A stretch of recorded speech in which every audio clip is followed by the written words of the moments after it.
Aujourd'hui, on parle d'un sujet super important pour tous les parents et futurs parents, les aliments dangereux pour les bébés. Certains aliments peuvent provoquer des étouffements, des allergies ou des problèmes digestifs. On va voir ensemble les 10 aliments à éviter absolument pour protéger votre bébé. Le miel peut contenir des bactéries responsables du botulisme infantile. Pour cette raison, il ne faut jamais donner de miel au bébé avant 12 mois.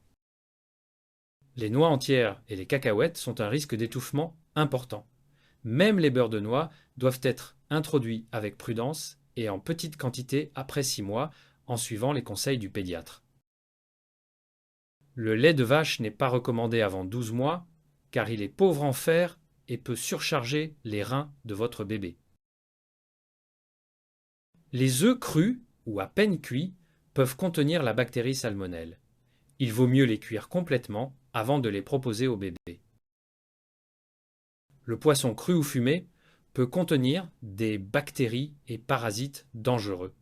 Pour les bébés, privilégiez le poisson bien cuit et sans arête. Même moulu, certains fruits à coque peuvent rester dangereux car ils peuvent former des amas et rester coincés dans la gorge. On peut introduire progressivement en purée ou en pâte adaptée, toujours sous surveillance. Les aliments durs ou ronds sont des risques majeurs d'étouffement.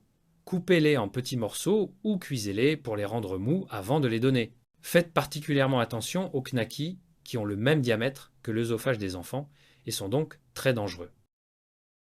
Le bébé n'a pas besoin de sel ou de sucre ajouté. Les aliments très salés ou sucrés peuvent nuire à ses reins et créer de mauvaises habitudes alimentaires. Les sodas ou jus industriels contiennent trop de sucre et parfois de caféine. L'eau et le lait maternel ou infantile sont les meilleures options. Certains aliments peuvent provoquer des allergies sévères. Introduisez-les progressivement et selon les recommandations du pédiatre, souvent après 6 mois. Voilà les 10 aliments à éviter absolument pour les bébés. Soyez toujours attentifs à la texture des aliments et à l'âge de votre enfant. Et n'oubliez pas, en cas de doute, consultez votre pédiatre. Si cette vidéo vous a été utile, likez, abonnez-vous et partagez pour aider d'autres parents.